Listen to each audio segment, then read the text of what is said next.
Hey guys, welcome back to my channel with a new episode. So इस episode की start वहीं से होती है जहाँ से इसको छोड़ा गया होता है।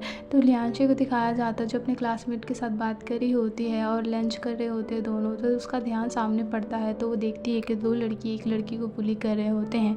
जिस चीज़ को देख के वो अपने क्लासमेट से पूछ रही होती है तो उसका क्लासमेट उसे बताता है कि अगर तुम्हारा कोई बुली फ्रेंड होगा तो वो तुम्हें कोई बुली नहीं करेगा, अदरवाइज़ सभी तो लोग तुम्हें बुली करने की कोशिश करेंगे। जो चीज़ सुन के थोड़ा हैरान हो जाती है और तभी वो लोग दोनों क्लासरूम की तरफ चले जाते हैं। जैसे वो दोनों क्लासरूम में जाते हैं तो वो देखती है कि वहाँ पे शिन सोया हुआ होता है और उसके पास जाके उसे देखने लगती है और गौर से देख रही होती है। तभी शिन उठता है और उससे पूछता है कोई बात है क्या जो तुम ऐसे करके मुझे देख रही हो। तो वो पूछती है कि तुम्हारा नाम शिन है। तो वो बोलता है हाँ मेरा नाम शिन है और तुम्हारा नाम लियांशी है, मुझे पता है, अब आगे बोलो। तो वो कुछ बोल नहीं रही होती। तभी नेक्स्ट सीन शिफ्ट होता है जहाँ लियांशी के पापा लियांशी को बुला रहे होते हैं और कह रहे थे बाहर निकलो, तुम बड़ी देर से सो रही हो। तो वहाँ पे उसकी स्टेप मॉम उसे बुलाने लगती है, उसे कहती है कि चलो हमें बाहर जाना है और लियांशी को आवाज़ दे रही होती है कि सामने में ब्रेकफास्ट रखा हुआ है, तुम खा लेना। और जैसे वो लोग दोनों चले जाती है तो वो बाहर निकल के देख रही होती है तो सामने से उसका स्टेप ब्रदर निकल के आता है। तो वो अनकम्फर्टेबल होने लगती है तो जाके उससे बात करने की कोशिश करती है, उससे पूछ रही होती है कि आप मेरा नाम जानते हो ना। तो वो कुछ नहीं बताता, बस अपना मिल्क पीने लगता है। तो वो बोलती है अच्छा मैं आपको अनकम्फर्टेबल फील करा रही हूँ, कोई बात नहीं, मैं यहाँ से जा रही हूँ, अगर आपको कोई ज़रूरत होगी तो मुझे आप बुला लीजिएगा। और वहाँ से अपने रूम की तरफ चली जाती है और उसका भाई उसे कुछ नहीं बोलता। तभी नेक्स्ट सीन शिफ्ट होता है जहाँ पे स्कूल का दिखाया जाता है, जहाँ पे लियांशी अपने पापा से बात कर रही होती है तो उसके पापा उसे कह रहे होते हैं कि तुम्हें अपने भाई का अच्छे से ख्याल रखना होगा और उससे अच्छे से मैनर से बात करनी होगी।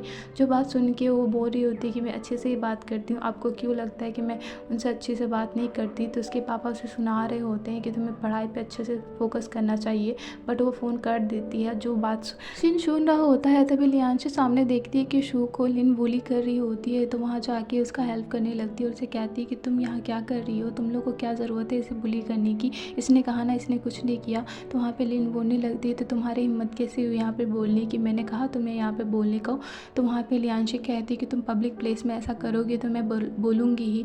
और उससे बोलने लगती है कि मैं शिन की क्लासमेट हूँ, अगर मेरे साथ कुछ हुआ तो तुम समझ जाना कि वो तुम्हें क्या करेगा। और उसे बोल के वहाँ से चली जाती है। जैसे वो चली जाती है तो लिन बहुत ज़्यादा गुस्सा कर रही होती है तो सामने से शिन आता है और बोलने लगता है कि अगर तुमने उसे कुछ करने की कोशिश की ना तो समझ लेना तुम्हारा आज आखिरी दिन होगा। और वो सब बोल के वहाँ से चला जाता है। तभी हमें लियांशी को दिखाया जाता है जो जा रही होती है तो शू से थैंक यू बोलती है तो लियांशी उसे कुछ नहीं बोलती और वहाँ से चली जाती है। तभी नेक्स्ट सीन शिफ्ट होता है जहाँ पे हमें स्पोर्ट का दिखाया जाता है, जहाँ पे सारे लोग प्लेग्राउंड पे आए होते हैं। टीचर सभी लोगों से कहते हैं कि सभी लोग दो दो का ग्रुप बना लो क्योंकि यहाँ पे अभी एक्सरसाइज होने वाली है। तो सभी लोग दो दो का ग्रुप बना लेते हैं। तो बेचारे लियांशी छूट जाती है तो वहाँ जाके वो अपने लिए खुद से सारा सामान लेके आती है और वो अपना एक्सरसाइज करने की कोशिश कर रही होती है। तो टीचर उसे कहते हैं कि तुम अपना एक फ्रेंड खोज लो ना। तो उतनी देर में शू आ रही होती है तो पीछे से एक लड़की उसे बुला लेती है, बोलती है तुम मेरी मदद करो। तो वो बेचारे उसका हेल्प ही नहीं कर पाती। तो लास्ट में लियांशी अपना दिमाग लगाती है और वो जैसे तैसे करके एक्सरसाइज कर रही होती है। तो शिन उसे देख रहा होता है, बहुत ज़्यादा हंस रहा होता है क्योंकि वो बहुत ज़्यादा इम्प्रेस हो जाता है उसके ऊपर से। तभी नेक्स्ट सीन हमें दिखाया जाता है क्लासरूम का दिखाया जाता है जहाँ पे वैंग लियांशी के पास आता है, उसे बोलता है कि तुमने पेन नहीं दिया। तो बोलती है ठीक है टाइम हो चुका है पेन देने का। और उसे पेन निकाल के दे रही होती है और कह रही होती कि वैसा ही है जैसा मैं लेके गई थी, बस मैंने थोड़ा साफ कर दिया। और उन लोगों को देख के वहाँ से चली जाती है। तो शिन उस पेन को अच्छे से देख रहा होता है। तभी नेक्स्ट सीन शिफ्ट होता है जहाँ पे लियांशी अपने पेरेंट्स को छोड़ने आई होती है क्योंकि वो लोग बाहर जा रहे होते हैं। तो उसके पापा उसे कहते हैं कि तुम्हें अपने भाई का अच्छे से ख्याल रखना है, मैं तुम्हें कुछ पैसे दे रहा हूँ, ये पैसे सिर्फ तुम्हारे होंगे और इस चीज़ का अच्छा से यूज़ करना। और उसे बोल के चले जाते हैं वो लोग। जैसे वो लोग चले जाते हैं तो लियांशी दूसरे तरफ से घर जा रही होती है तो उसका भाई उसे कहता है कि उधर से नहीं जाना, इधर से चलना है। तो वो लोग दोनों एक साथ जा रहे होते हैं कार में। जैसे वो दोनों जा रहे होते हैं तो उसके भाई को अर्जेंट काम होता है तो वो लियांशी को बस स्टॉप के पास छोड़ देता है। उसे कहते हैं कि तुम अपना घर खुद चले जाना, मुझे काम है। और उसे वहाँ पे छोड़ के चला जाता है। जैसे वो छोड़ के चला जाता है तो लियांशी अकेले जा रही होती है। तभी बारिश होने लगती है तो उस बारिश से बचने के लिए वो भाग रही होती है। जैसे वो भाग रही होती है तो एक जगह पे जाके वो कन्वीनियंस स्टोर में आइसक्रीम खा रही होती है बैठे बैठे। आइसक्रीम खाते खाते वो बाहर का मौसम देख रही होती है कि कब बारिश थमेगा। जैसे वो देख रही होती है तो सामने से शिन को दिखाया जाता है, तो शिन वहाँ आ रहा होता है, तो उसे देख के अंदर चला जाता है। शिन को आते देख वो देखती ही है कि उसके पास कैट भी है, तो उस कैट को अच्छे से सहला रही होती है और बहुत खुश हो रही होती है। तो वहाँ पे शिन उससे कहता है, तुमने एक दफ़ा कहा था कि तुम्हें मेरे घर जाना है तुम्हारा ब्रेसलेट लेने के लिए, वैसे तुम्हारा ब्रेसलेट रेडी हो चुका है, तुम्हें अगर चलना है तो तुम चल सकती हो। और उसका ऑफ़र के सुन के वो लियांशी मान जाती है और कहती है ठीक है मैं चल रही हूँ। तो उसके पीछे पीछे वो भी चली जाती है। वो दोनों बारिश में भीग जाते हैं और जैसे तैसे करके घर पहुँच जाते हैं। जैसे वो लोग घर पहुँचते हैं तो लियांशी कहती है कि ये घर तुम्हारा है, तो बोलता है हाँ ये घर मेरा है, इसके साथ साथ मेरे अंकल का भी है। और वो दोनों बात कर ही रहे होते हैं तो उतने देर में शिन उसके लिए ब्रेसलेट ला के दे देता है। और अपना ब्रेसलेट को जैसे वो चेक करती है तो बहुत ज़्यादा खुश हो जाती है और बोलती है कि यार तुमने नया जैसा बना दिया। और वो उसे थैंक यू बोल रही होती है।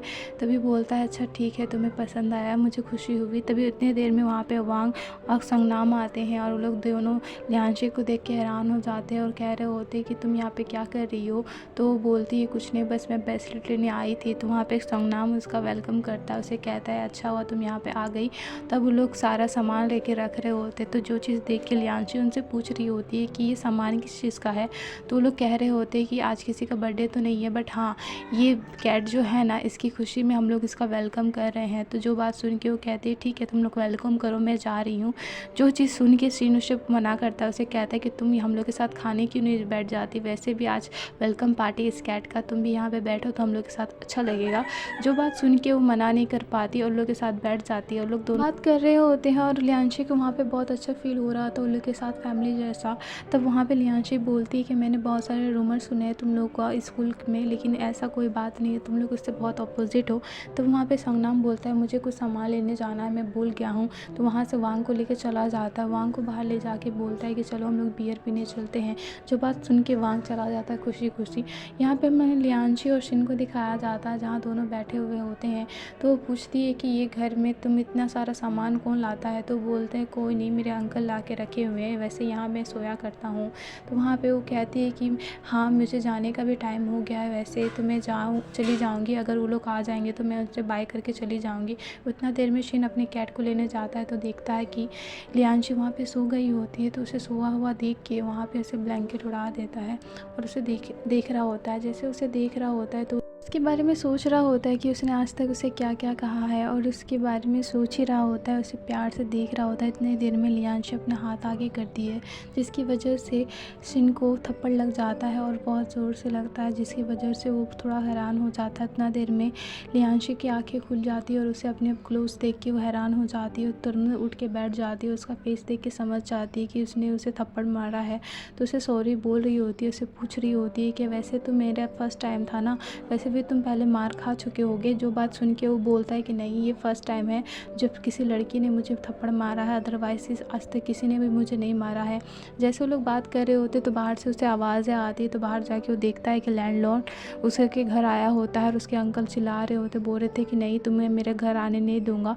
और वो बोल रहा था कि तुम लोगों ने मेरा पैसा नहीं दिया है, तुम लोग को यहाँ से निकलना पड़ेगा। उतना देर में लियांशी अपना दिमाग लगाती है और बाहर निकल के बोलती है छी ये घर कितना गंदा है। और उस औरत को बोल रही होती क्या आप घर देखने आई है, आप मत देखिए, इसमें बहुत बड़े बड़े चूहे हैं। और बोल रही होती है कि देखिए आपका पैर के पास भी चूहे हैं, और उसे डरा के भगा देती है। जैसे वो चली जाती है तो लैंडलॉर्ड बहुत ज़्यादा गुस्सा करता है और लियांशी के ऊपर चिल्लाने लगता है। तो इतना देर में शिन बोलता है कि तुम चुप रहो, तुम्हें कुछ बोलने की ज़रूरत नहीं। और अंदर जाके पैसा लेके आता है और उससे कहता है कि सेम रेंट में दूंगा, जितने पैसे मैं पहले देता था इतने पैसे ही दूंगा। जो बात सुन के लैंडलॉर्ड वहाँ से चला जाता है और कहता है मैं नेक्स्ट मंथ फिर आऊँगा। जैसे वो लोग अंदर जाते हैं तो संगनाम बोलता है कि हम लोग तुम्हारे मदद करेंगे पैसे देने में। जो बात सुन के शिन बोलता है कि नहीं मैं अपना काम कर लूँगा। तो वांग बोलता है कि मेरे पापा तुम्हारा सपोर्ट कर सकते हैं अगर तुम चाहो तो। जो बात सुन के वो कहता है नहीं मैं कर लूँगा। जाहिर सी बात है वह यहाँ पे हेल्प लेने से मना कर देता है और लियांशी को बोलता है बहुत रात हो गई है, तुम्हें घर जाना चाहिए। वो लोग घर से बाहर निकल जाते हैं और घर जाने के लिए तैयार हो जाते हैं। तो संगनाम बोलता है कि तुम्हारा घर कितना दूर में है, मैं तुम्हें छोड़ दूँगा। जो बात सुन के वो बोलती है नहीं मेरा घर बहुत सामने है, मैं पैदल जा सकती हूँ। और वहाँ से निकल जाती है। जैसे वो आगे जाती है और सोच रही होती है कि आज क्या क्या हुआ, उतनी देर में वो सोचने लगती है कि उसके पापा ने उसे कहा था कि अपने भाई के लिए दवाई वगैरह ले लेना। तो वो मेडिकल जाती है, वहाँ जाके दवाई वगैरह ले लेती है। जैसे वो दवाई ले लेती है तो अपने घर जाती है, उतने देर में उसका भाई घर पे लैपटॉप में काम कर रहा होता है। तभी उसे सिक्योरिटी का कॉल आता है। वो कहता है कि आपकी बहन बाहर में वेट कर रही है। जो बात सुन के वो बोलता है कि ठीक है, उसे अंदर आने दो। जैसे वो अंदर आती है और उससे पूछ रहा होता है कि तुम अपना कार्ड लेके क्यों नहीं गई थी, तो वो बोलती है कि मैं भूल गई थी मेरे कार्ड लाने, और वैसे यहाँ पे दवाई मैंने रख दिया है, तुम ये दवाई खा लेना।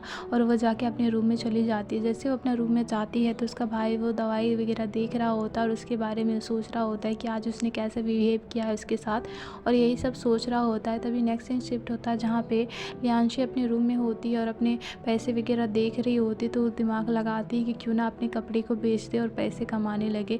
तो सारे कपड़े अपने सेल में लगा देती है और सोच रही होती कि इसमें से तभी मेरे पास बहुत कम पैसे हैं, मुझे और पैसे चाहिए। तभी नेक्स्ट सीन दिखाया जाता है जहाँ पे शिन भी अपने सामान को जुगाड़ कर रहा होता है और वहाँ पे अपनी एंटीक पीस को सेल कर देता है, अपने अंकल को भेजता है ताकि वो फ़ोटो देख के उसे पैसे दे सके। बट उसके अंकल साफ साफ मना कर देते हैं और कहते हैं कि इतना प्राइस नहीं मिलेगा जितना तुम सोच रहे हो, और मैं तुम्हारे इतना हेल्प नहीं कर पाऊँगा जितना तुम्हें चाहिए। जो बात सुन के वो थैंक यू बोलता है, कहता है कि आपका शुक्रिया कि आपने इतना तो सोचा। और इसी के साथ हमारा ये ड्रामा यही ख़त्म हो जाता है। Thank you for watching guys.